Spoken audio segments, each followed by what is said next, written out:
On my 20th birthday, my parents sold my entire collection of priceless tools to fund my brother's education. When I told my father he'd sold my future, he said, "You live under my roof."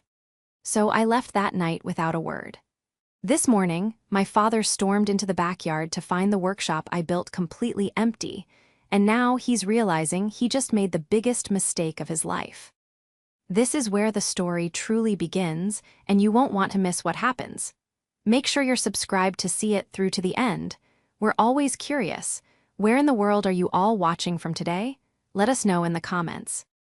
The day had started with a dull, throbbing headache, a familiar companion after a 60-hour work week. It was my 20th birthday, but we'd postponed any celebration. My older brother, Miles, had an important exam, and my father, Arthur, insisted we shouldn't distract him. I didn't mind. All I wanted was a quiet evening, a cup of tea, and a few hours of peace in my workshop. My workshop was my sanctuary. It wasn't just the dusty, spider-webbed shed that came with the house. It was a fully insulated, humidity-controlled clean room that I had built myself, board by board, over the last 3 years. It was where I, Mia, stopped being a disappointment and started being a luthier. It was where I built things that could sing. I pushed open the door, expecting the familiar, sweet scent of rosewood and spruce. Instead, I was met with silence and a faint smell of sawdust. The room was empty. My breath hitched. "No," I whispered, flicking on the overhead light. It was a sterile, fluorescent buzz over a vacant space. My German-made workbench gone, my humidity cabinet gone, my pegboard wall stripped bare. And the tools? My God, the tools. My hand-rubbed Japanese chisels, my specialized router jigs, my grandfather's irreplaceable 1950s spoke shaves, all of it gone. The entire space had been picked clean. A cold, sick feeling washed over me, far worse than the headache. I ran back into the house, my boots echoing on the hardwood floor. My parents, Arthur and Brenda, and my brother Miles were sitting at the dinner table, laughing about something on Miles's laptop. "Where are my tools?" The laughter stopped. My father, Arthur, looked up, his expression unbothered. He meticulously wiped his mouth with a napkin. "Ah, Mia, good. We were wondering when you'd notice." "Notice?" My voice was trembling. "The shed is empty. Where is my workshop? Where is everything?" My mother, Brenda, fidgeted, refusing to meet my eyes. She just picked at a loose thread on the placemat. Miles, ever the golden child, sighed with dramatic annoyance, as if I'd interrupted his favorite TV show. "We sold it," Arthur said, his voice as flat and practical as the insurance claims he processed every day. "We got a fantastic price for the lot. It all went to a collector this afternoon." I couldn't process the words. "You sold it, all of it, my workbench, my grandfather's tools." "Don't be dramatic, Mia," Arthur said, taking a sip of water. "They're just tools. You don't need them right now. It was all for the family fund. Miles's final year of law school is more expensive than we anticipated, and this was a logical way to cover the gap." The family fund. A mythical bank account that, in its entire existence, had only ever funded one person, Miles. My part-time job checks, my savings, and now, apparently, my entire future. It all went to the family fund. "You sold my future," I whispered, the reality of it crushing my chest. "Those weren't just tools. That was my career. That was my apprenticeship. Some of those were one of a kind. They were Grandpa's." Arthur's face hardened. This was the part he enjoyed, the part where he got to be the patriarch. "Your hobby wasn't paying the bills, Mia. Miles's career will. You're 20 years old, you can get new ones. You are a part of this family, and you will contribute." "Contribute?" I was shouting now, the tears of shock turning hot with rage. "I've been contributing. I've been working 40 hours a week at the shop and another 20 at the diner to pay for those tools. You had no right." "I have every right," he boomed, standing up. His chair scraped violently against the floor. "You live under my roof. You eat my food. Everything you think you own is under my authority until you are self-sufficient. And this, guitar-making fantasy, is not self-sufficiency." The words hung in the air, cold and final. My mother flinched but said nothing. Miles just scrolled on his phone, pointedly ignoring the entire detonation of my life. You live under my roof. It wasn't a statement. It was a cage. He had used that line to control my choices, my time, and my money for years. He saw me as a failed investment because I'd chosen a skilled trade over a 4-year degree he couldn't afford anyway. He saw my passion as a liability. I looked at his smug, righteous face. I ked at my mother's willful ignorance. I looked at my brother's profound indifference. And in that single, terrible moment, something inside me didn't just break, it hardened. It turned from molten grief into cold, sharp steel. Okay, I said. My voice was suddenly calm, so calm it surprised even me. Arthur blinked, expecting more yelling. Okay, good, I'm glad you're finally seeing reason. He sat back down, picking up his fork. Now, your mother made lasagna. Sit down and eat. We can talk about getting you some new beginner tools from the hardware store next week. I didn't move, I just stared at him. He had sold my past and my future for a few $1,000s to fund his perfect son. He thought he had taken everything. He thought he had won. But he had forgotten one crucial thing. No, thank you, I said. I'm not hungry. I turned around, walked up the stairs to my room, and locked the door. I didn't cry. I didn't scream. I pulled the duffel bag out from under my bed. I didn't know it yet, but my father had just handed me the key to my own cage. The betrayal was so total, so absolute, it was almost clarifying. It was worse than any argument, worse than any punishment. It was a fundamental rejection of who I was, and it would be the last one I ever accepted. The first hour in my room was a vacuum. The shock was so profound that my body went numb, a defense mechanism against the sheer scale of the violation. I sat on the edge of my bed, duffel bag at my feet, and just stared. I saw the cheap particle board desk my father had forced me to keep, the pale blue walls my mother had chosen. This room had never been mine, not really. It was just a holding cell, a place I was allowed to sleep while my real life existed in the shed. And they had sold it. They had invited a stranger into my space, my sacred, private world, and let them haul away my life, piece by piece, while I was at work. They had sold my grandfather's tools, the ones he'd put in my hands when I was 10, his calloused fingers guiding mine over the gentle curve of a violin's body. They had sold the custom-built temperature gauge I'd saved for 6 months to buy. They had sold my dream for the price of a used car. My phone buzzed on the nightstand. It was Miles. I ignored it. It buzzed again, a text. Miles, Dad's angry. Just come down and apologize so we can have a normal night. You're ruining your own birthday. Ruin, I almost laughed. It was a cold, sharp sound in the quiet room. My birthday. They had done this on my birthday. The cruelty of it was almost artistic. A soft knock came at the door. Mia, honey, please open the door. My mother's voice, soft, pleading, and completely useless. Go away, Mom. Don't be like this, she said, her voice wheedling. Your father, he's just trying to do what's best for the family. You know how much pressure he's under with Miles's tuition. He didn't mean to upset you. He didn't mean to. I was on my feet, my hands clenched. He sold thousands of dollars of my property without my permission. That's not upsetting me, Mom. That's theft. Oh, don't use that word, she hissed, her voice suddenly sharp. That's a terrible, ugly word, Mia. We are a family. It's all family money. You'll understand when you're older. Now, please come out. You're making a scene and Miles needs to study. Miles? It was always Miles. Miles, the 23-year-old law student, the golden boy, the one our family's entire orbit was built around. His future was the one that mattered. His needs were the only ones that were real. My future, the one I was building with my own hands, the one I was already succeeding in, was just a fantasy because it involved sawdust and calluses instead of courtrooms and briefcases. I'm not coming out, I said, my voice flat. There was a long, frustrated sigh from the other side of the door. Fine, she said, her tone martyred. Stay in there and sulk, but you're only hurting yourself.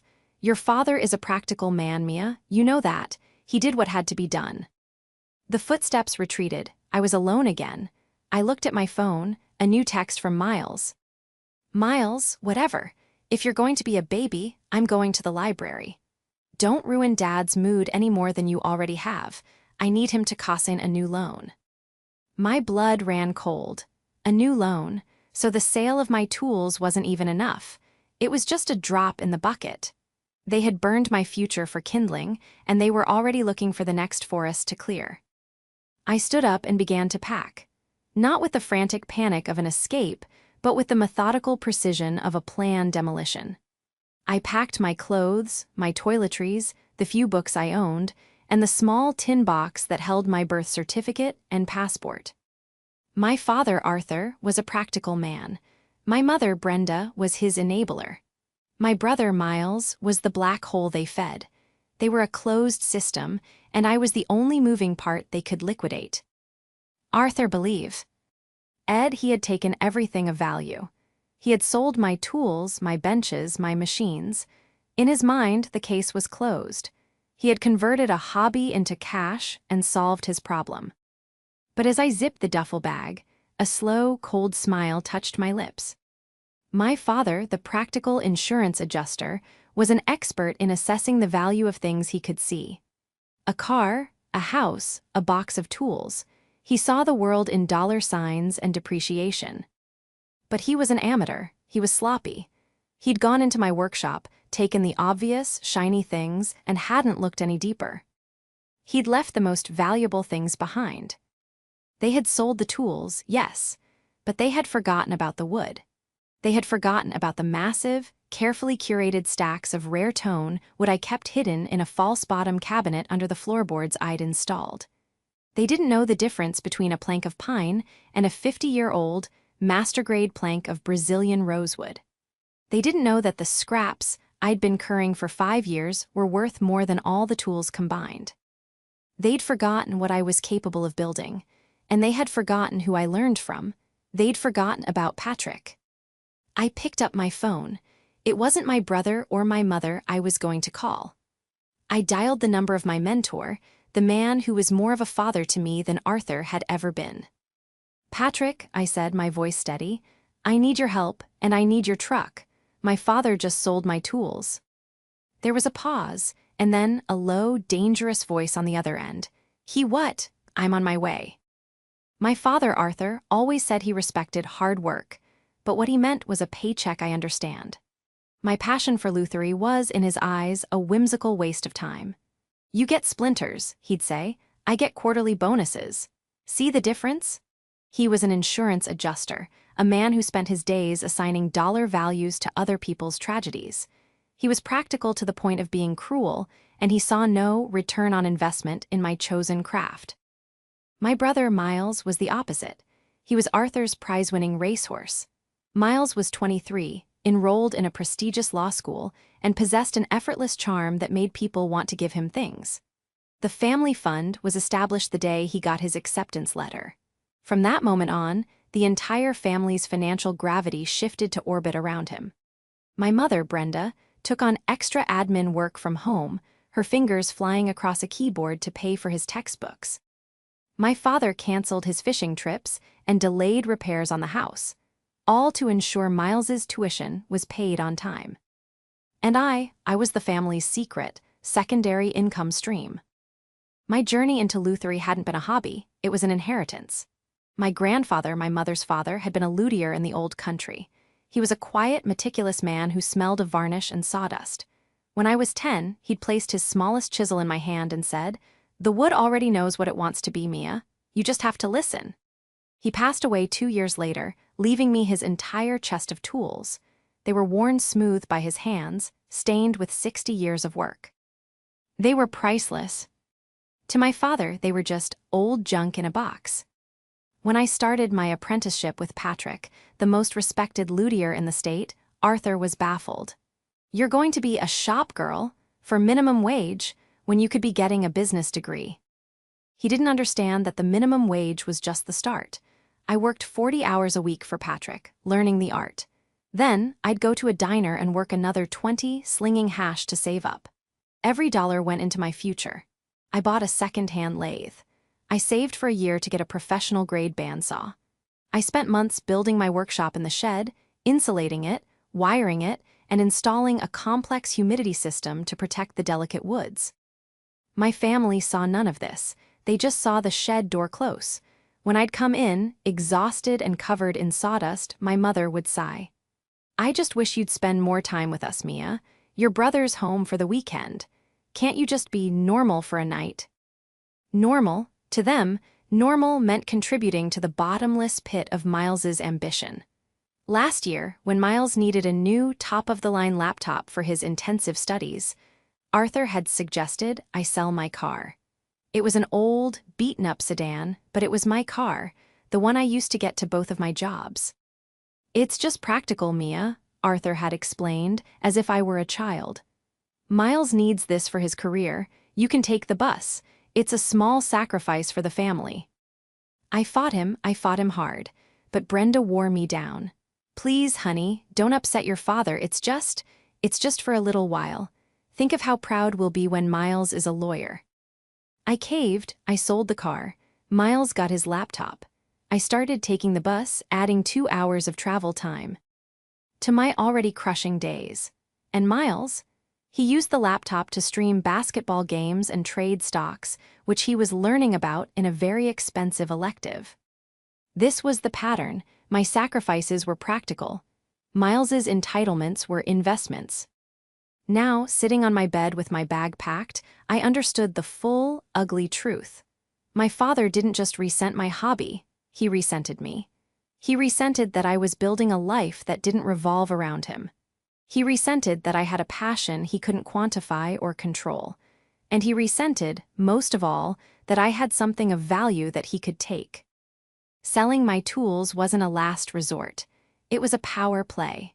It was his way of reminding me that he was in charge, that my dreams were disposable, and that my only practical value was as a resource for his golden child.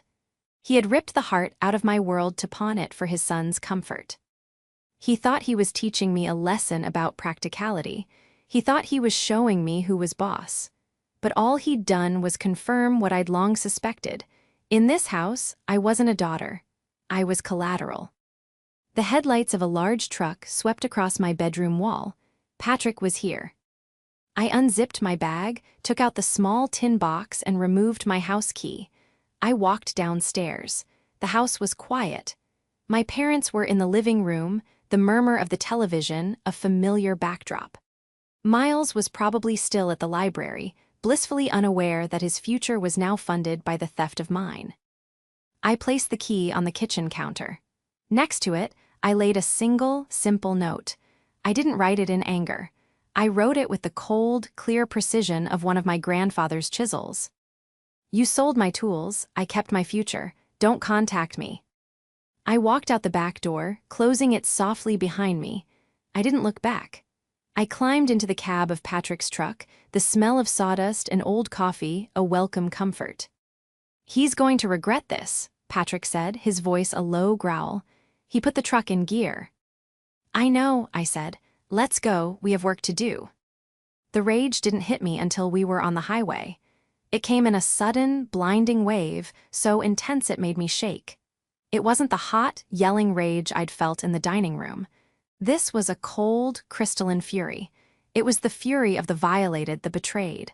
But under it, something new was forming. Resolve. "He didn't just sell the tools, Patrick," I said, my voice tight. "He sold the benches, the router table I built from scratch, the ventilation system, the dehumidifier. He let a stranger pick my life apart." Patrick gripped the steering wheel, his knuckles white. He was a man in his late 60s, with kind eyes and hands like scarred leather. He was a master, and he'd seen my potential from day one. He'd become the father Arthur never was.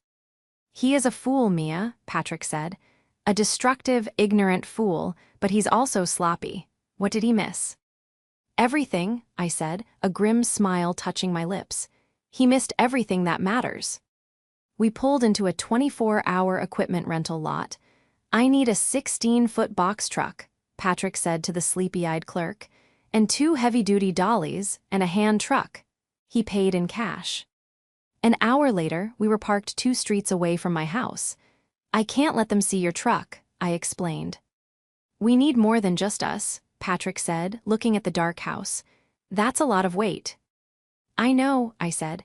I called in some favors. Just then, 2 more cars pulled up.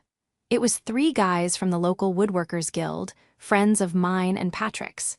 They were big, capable, and, after hearing a 30-second version of the story, quietly furious. We work in silence, I said, handing them all gloves. We park around the corner, we don't use the front door. We go through the back gate, straight to the shed. We take everything. For the next 3 hours, we operated like a ghost crew. We backed the truck down the alley, killing the engine. We used the dollies to move the heavy pieces, our movements practiced and silent. First, my 2 remaining industrial workbenches, the ones Arthur had missed because they were in the dirty section of the shed. Then, my drill press and band saw, which had been hidden under a tarp. And then, the grand prize. I knelt by the far wall and used a pry bar to lift 3 planks of the flooring I'd installed. Beneath it was a shallow, lead-lined crawlspace, perfectly humidity-controlled. And inside was my treasure. It was my collection of tone wood. To a layman like my father, it was just a stack of lumber. To a luthier, it was a bank vault. There were 30 sets of master-grade Sitka spruce, aged for 10 years. There were multiple billets of flamed maple, a dozen sets of Indian rosewood, and, in a special case, 3 sets of pre-ban Brazilian rosewood. That wood alone was worth more than Miles's tuition. I had been curing it, saving it for the day I would be skilled enough to use it. One by one, we passed the planks out, handling them with more care than most people handle crystal. We loaded them into the truck, stacking them with professional care. We took the shelves they'd been on. We took the insulation panels that were left over. We took my shop vac. By 4:00 a.m., the shed was a hollow shell. It was exactly as it had been when my parents moved in, an empty, useless box. We drove to Patrick's shop, a large, beautiful barn of a building 30 miles away. We unloaded everything into his spacious, secure storage area. When the last piece was in, the sun was just starting to tint the sky pink. The guys from the guild, true heroes, just nodded, accepted my whispered, tearful thanks, and drove off into the dawn. Patrick put a heavy hand on my shoulder. "You're safe here, Mia. There's an apartment above the shop. It's yours as long as you need it." "Thank you, Patrick," I whispered, the exhaustion and adrenaline finally catching up. "Now," he said, handing me a hot cup of coffee from a thermos, "let's find your tools." This was the clever trap. My father, Arthur, was an adjuster. He knew how to liquidate, but he wasn't a specialist. He didn't know the luthier community. It's a small, tight-knit world. There are only a handful of dealers in the tri-state area who would even know what those tools were, let alone have the money to buy them. At 8:00 a.m. sharp, Patrick and I sat in his office, a list of phone numbers between us. "You call the pawn shops," he said. "Ask for musical instrument tools. I'll call the dealers. I'll start with Henderson." Henderson's Fine Instruments was the biggest, most reputable dealer in the region. Mr. Henderson and Patrick had a 30-year history of friendly rivalry and mutual respect. I spent an hour getting nowhere with pawnbrokers who had no idea what a spoke shave was. As I was hanging up with another confused manager, I heard Patrick's voice in the other room. His tone suddenly iron. "He said what, John? He said his daughter gave up the hobby? Yes, that's her. No, she's right here, she's my apprentice. He told you they were his to sell? I see. John, that man didn't just sell you his daughter's tools. He sold you stolen goods. Her grandfather's collection was in that lot. They are irreplaceable." There was a long pause. I held my breath. "I understand your position," Patrick said, his voice cold. "And you understand mine. That man, Arthur, has committed fraud. He has defrauded you and he has stolen from my apprentice. No, I don't want you to call the police. Not yet. I have a better idea. Tell me, John, when does he come in to sign the final consignment papers?" The morning exploded. I was in the apartment above Patrick's shop, which was quickly becoming my new home.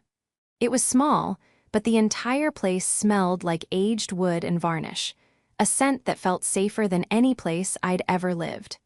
My phone, which I'd left on silent, was lit up like a Christmas tree. 15 missed calls from Mother, 8 from Arthur, a stream of increasingly hysterical texts from Miles. Miles, 7:30 a.m., where are you? Mom's having a panic attack. Miles, 7:45 a.m., seriously, Mia, this isn't funny. Dad just went to the shed. He's calling the police. You'd better get back here and return his stuff. Miles, 7:46 a.m., his stuff MIA, THATS theft. Miles, 8:15 a.m., Mom is in tears. You've really done it this time. You are the most selfish person I have ever met. Dad is driving to your little shop to talk to your boss. The last one made my blood run cold. I ran downstairs. Patrick, my father is on his way here. Patrick was on the phone, a grim look on his face. He held up a hand, silencing me. John, he's on his way to my shop right now. He thinks Mia is here. Perfect. Let him come. It saves us a trip. No, just stay where you are. I'll handle this. He hung up and looked at me. John Henderson is on his way. He's not happy. It seems your father not only sold him your tools, but he also sold him my Festool sander that you'd borrowed. He committed fraud against a man who buys and sells businesses for a living. Your father is a spectacular moron. At that moment, a car screeched to a halt in the gravel driveway. My father's gray sedan. Arthur stormed out of the car, his face a mask of purple rage. He marched toward the shop, saw me standing in the doorway, and pointed a finger. You, he roared. You think this is a joke? You think you can steal from me?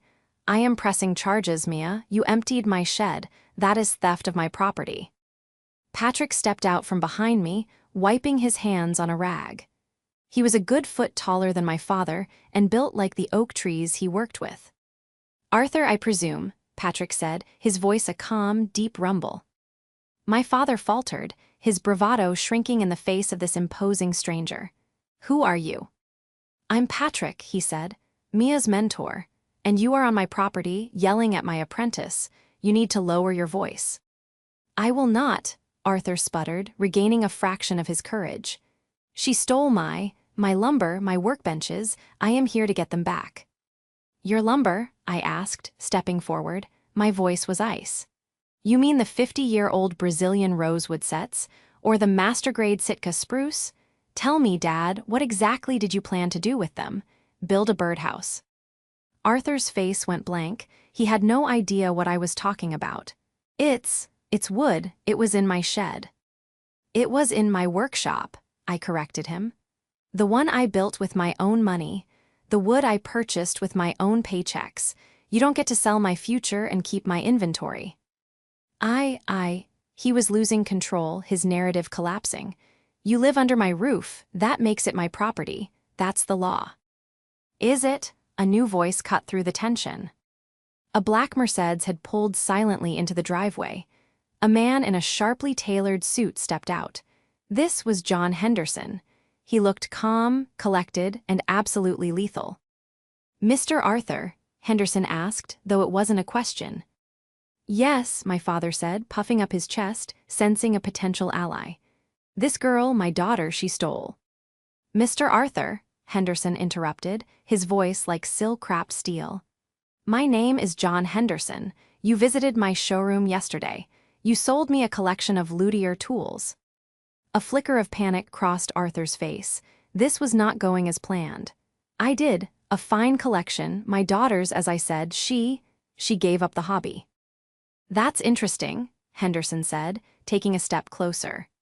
Because Mia here is one of the most promising apprentices in the state, and her boss, Patrick, is my oldest friend. What's also interesting is that the collection you sold me contained several heirloom tools that belonged to Mia's grandfather, which she can prove. And it also contained a $1,200 sander that belongs to Patrick, which he can also prove. Arthur turned a shade of pale gray. You lied to me, Mr. Arthur, Henderson said, his voice dangerously pleasant. You came into my place of business and you sold me stolen goods. That is fraud. That is a felony. My father's first instinct was to lash out, not at Henderson but at me. You set me up," he shrieked, pointing at me. "This is your fault, you're trying to ruin me." "You did a fine job of that yourself," Patrick said, crossing his arms. I'll give the money back," Arthur stammered, looking at Henderson. "It's a misunderstanding, a family matter." "We are long past misunderstanding," Henderson said. "I paid you $25,000 for that collection, which I've now discovered is worth nearly twice that, meaning you are as stupid as you are criminal. But I'm not a man who likes complications. I want my $25,000 back. Now." "Now I can't," Arthur said, his eyes wide. "It's in the family fund, it's for my son's tuition, it's already allocated." "That sounds," Henderson said, pulling out his phone, "like a you problem. I, on the other hand, am about to have a calling the police solution." "No," Arthur shouted, the panic was real now. "No police, please, I need to make a call, I can move it, I just need a day." Henderson looked at Patrick. Patrick looked at me. "He doesn't get a day," I said, my voice shaking but firm. "I didn't get a day, I didn't even get a warning, you pay him back right now."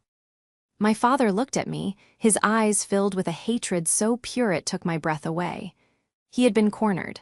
The patriarch, the man in charge, had been trapped by his own, practical little theft. "Fine," he hissed, pulling out his phone and opening his banking app. His hands were shaking so badly he could barely type. "You've ruined this family, Mia. I hope you're happy. You've just stolen your brother's future." The irony was so thick, I almost choked on it. "No, Dad," I said, as he furiously transferred the funds. "I just saved mine." The $25,000 vanished from my father's account with a digital swoosh. John Henderson's phone pinged. He checked it, nodded once, and put it back in his pocket. "A pleasure doing business with you, Arthur," he said, his tone dripping with sarcasm. "The tools will be delivered back to this address," he gestured to Patrick's shop, "within the hour. If you ever, and I mean ever, step foot in my showroom again, I will have you arrested for trespassing." He gave a polite nod to Patrick and me, got in his Mercedes, and was gone. My father stood in the gravel driveway, vibrating with a level of impotent rage I had never seen. He was a deflated bully, his authority stripped bare. He opened his mouth, probably to let loose a final, wounding volley of insults. I just held up my hand. "Don't," I said, "don't say another word, get in your car and go home." "Mia, you don't understand what you've done," he whispered, his voice hoarse. That was everything. That was Miles's entire semester. "And the $25,000 you got for my tools was my entire future," I shot back. "We are not the same. You did this to teach me a lesson." "Well, lesson learned. Now get off Patrick's property." He stared at me, a stranger. The daughter he thought he could crush was gone. In her place was someone he didn't recognize and, more importantly, someone he couldn't control. He got in his car, slammed the door, and sped off, kicking up a cloud of dust. When he was gone, my knees finally buckled. Patrick caught me. "I've got you, Mia, it's over." He really did it," I whispered, the reality setting in. "He sold it all." "He did," Patrick said, guiding me into the shop. "But we're getting it back, and more importantly, you are free." The rest of the day was a blur. The delivery truck from Henderson's arrived. My tools, my benches, my grandfather's precious wooden case. It was all there. I spent hours just touching them, taking inventory, tears of relief streaming down my face. Nothing was broken. Nothing was missing. But the real fallout was just beginning. My phone, which had been quiet during the confrontation, erupted. This time, it wasn't my mother. It was Miles. I answered, putting it on speaker. "What did you do?" he roared, his voice cracking with panic. "What did you do, MIA?" "I got my tools back, Miles," I said calmly, polishing a chisel. "My tuition, the payment was declined. The entire family fund is empty. Dad said you tricked him, you had him arrested." "I didn't have him arrested, though I could have," I said. "He was forced to return the money he stole from me. He sold my property to a legitimate dealer under false pretenses. That's called fraud, Miles. You're a law student, you should know that. But that was my money, he sputtered. That was for my future. You've ruined me. I'm going to be kicked out. All for your stupid guitars. There it was, the entitlement, raw and exposed. The belief that his future was the only one that mattered, that mine was just a hobby that could be liquidated for his convenience. My stupid guitars are my life, Miles, I said, my voice hardening. A life I've been building while you've been coasting. You want a future? Go get a job. I've had 2 of them since I was 16. You can start by selling that laptop I paid for. He was speechless. The idea of him working was so foreign, so offensive, it had short-circuited his brain. Goodbye, Miles, I said. Mia, wait, don't hang up, you have to fix this. Talk to Dad, tell him to sell something else, sell your wood, that's worth money, right? Dad said you stole all his lumber. I hung up, I blocked his number. Then I blocked my mother's, and finally I blocked my father's. The silence in the workshop was absolute. It was just me, my tools, and the scent of wood. But the fight wasn't quite over. That evening, as Patrick and I were closing up, my mother's car pulled into the driveway. She got out, looking frail and terrified. I met her at the door, blocking her entrance. Mia, please, she begged, her eyes red from crying. You have to come home, your father. He's a broken man. Miles is. He's beside himself. He's locked in his room. This is tearing us apart. It's not this that's tearing you apart, Mom, I said, my heart aching with a sadness that was deeper than anger. It's been torn for years. I just stopped letting you all stitch it back together with pieces of me. But he's your father, she cried, as if that explained everything. He loves you, he just makes mistakes. He's practical, that's all. He didn't understand. He didn't want to understand, I said. He understood that I had something of value and he took it. And you stood by and let him. You told me to be nice and not make a scene while he was selling my grandfather's legacy. I didn't know, she whispered. You didn't ask, I corrected her. You never asked. You just told me to be quiet and think of Miles. I'm done thinking of Miles. I'm done being quiet. What are we going to do? She wept. Miles's school, your father, he's so ashamed, he can't face anyone. That's not my problem anymore, Mom, I said. It was the hardest sentence I'd ever spoken. You all need to figure out how to live without me as your emergency fund. I'm sure Miles will make a great lawyer if he can figure out how to pay for it.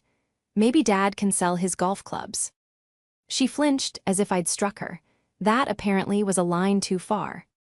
You've changed, Mia, she said, her voice turning cold. You've become hard. No, Mom, I said, looking her straight in the eye. I'm not hard, I'm just finally finished. Goodbye. I closed the door to the workshop, turned the deadbolt and walked away, leaving her alone in the driveway. A week passed. It was the most peaceful week of my life. I moved my things into the apartment above the shop.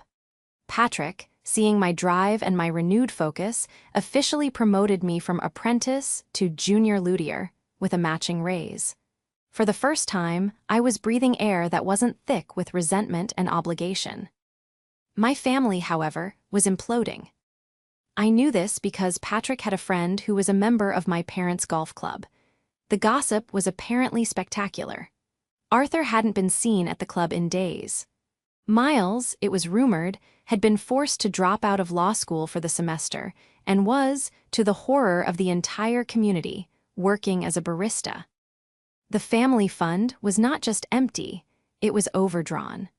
The $25,000 I'd forced Arthur to return was, it turned out, the last of their liquid savings. The sale of my tools had been an act of pure desperation, a final, unethical cash grab to keep the perfect family illusion afloat. I felt a pang of something, not guilt but a deep, hollow sadness. They had destroyed themselves. The climax didn't happen in a public showdown. It was something far quieter and in its own way, far more devastating. It was a Saturday. I was in the shop, sketching out a new guitar design, finally using the Brazilian rosewood I had guarded for so long. The front bell jingled. I looked up and my heart stopped. It was Miles. He looked terrible. His expensive, styled hair was a mess. He was wearing his new barista uniform, a sickly green polo shirt with a coffee stain on the collar. He looked tired and, for the first time in his life, small. "Mia," he said. He didn't sound angry, he just sounded empty. "Miles," I said, setting my pencil down, "you shouldn't be here." "I know. Patrick let me in, he's outside." He looked around the workshop, at the rows of tools hanging neatly on the walls, at the beautiful instruments in various states of completion. This is really amazing." "It's my life's work," I said simply. He nodded, running a hand through his hair. I didn't get it, I just thought. I don't know what I thought. I just knew that I had a path and you were just here." "I was never just here, Miles," I said. "I was working, harder than you most days."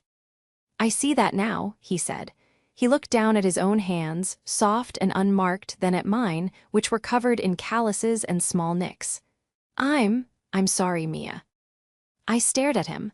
I had been prepared for more yelling, for more demands, for more entitlement. I had never, in 20 years, been prepared for an apology. "I'm sorry," he said again, and this time his voice broke. "I was an idiot. I was a spoiled, entitled idiot. I just took, and I never even saw what you were giving up. I never saw you." Tears were rolling down his face, and they weren't the crocodile tears of a kid who'd been caught. They were real. "When the tuition payment bounced," he continued, "I thought my life was over. I screamed at you. I screamed at Dad. I screamed at Mom. And then, Dad finally told me."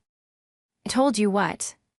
"Everything, that the family fund wasn't a fund. It was just his paycheck and your paycheck. That he'd been covering my rent, my car payments, my bar tabs, everything. That he'd cashed out his own retirement plan 2 years ago to keep me in school. That he was going to lose the house." The air left my lungs. Lose the house. "He sold your tools because the bank was going to start foreclosure proceedings next month," Miles whispered. "He needed $25,000, not for my tuition, for the mortgage." He had lied. He had lied to Henderson, he had lied to Miles, and he had lied to me. He had used Miles's tuition as a cover story to hide his own catastrophic failure. He had sacrificed my future not for his son's, but to hide his own shame. Miles was sobbing now, a full, ugly cry. "I've been such a fool, I told him he had to fix it, he had to tell you." The bell jingled again. My father walked in. He looked 10 years older. His shoulders were slumped, his face ashen. He wasn't the roaring patriarch. He was just a small, defeated man. He looked at me, at Miles, and then at the floor. "He's right, Mia," Arthur said, his voice barely audible. "It was for the house. I've made a mess of everything. I was so obsessed with Miles being a success, with looking successful. I ruined us, and I violated you in the worst way." He reached into his jacket pocket. He pulled out a small, velvet bag. I couldn't get it all back," he said. "The dealer, he had already sold this. I had to buy it back from the new owner. I had to sell my car." He poured the contents into his palm. It was my grandfather's tools. The small, hand-worn chisels, the spoke shaves. I'm so sorry, Mia," he said, holding them out. His hand was shaking. It's not enough, but it's what I could do." I looked at the tools. I looked at my brother, who was watching me with a look of desperate hope. I looked at my father, a man who had built his entire identity on pride, and was now standing before me, utterly broken. This was the climax, not a public humiliation, but a private, devastating confession. The family fund was a lie. The golden child was a prop, and the practical man was a fraud. I took a deep breath, I walked forward, and I took the tools from his hand. My fingers closed around the familiar wooden handles of my grandfather's tools. They felt warm, like a piece of my past returned. Thank you, I said. My voice was quiet, but it echoed in the silent workshop. Arthur seemed to shrink. Mia, he began, I will pay you back for the $25,000. I'm getting a second job, nights. Dad, Miles said, wiping his face. Stop. He looked at me. We're not here to ask for anything, He had to give those back, and I had to apologize. I looked at the two of them, the man who had nearly destroyed me and the boy who had enabled him. They were different. The arrogance was gone, replaced by a raw Brit. A humility. This wasn't a happily ever after moment. A lifetime of resentment and betrayal couldn't be erased by one apology. The trust was not just broken, it was pulverized. I'm glad you're working, Miles, I said, turning to him. It'll be good for you. It is, he admitted. I'm not going back to law school. Not for a while. I'm going to community college for accounting. I need to learn how money actually works. I nodded, a spark of genuine respect. That's a good plan. I turned to my father. You sold my tools. You lied to me. You lied to Miles. You almost lost your house, and you were going to let me and Miles believe it was his fault, all to protect your pride. He flinched, but he nodded. Yes, that's the truth. I can't forgive you for that, I said. Not today, maybe not ever, I don't know. I understand, he whispered, looking at the floor. But, I continued, you're still my family, and you're a mess. I took a deep breath. This was the hardest part. I won't let you lose the house. They both looked up, shocked. I'm not giving you money, I said quickly, holding up a hand. I'm not the family fund, but the wood I took from the shed, it's worth a lot of money. I walked over to the stack of Brazilian rosewood. This wood, it's too much for me, I'm not ready for it, but John Henderson, he'll buy it, he'll pay top dollar. Mia, no, Arthur said. That's yours, I can't take any more from you.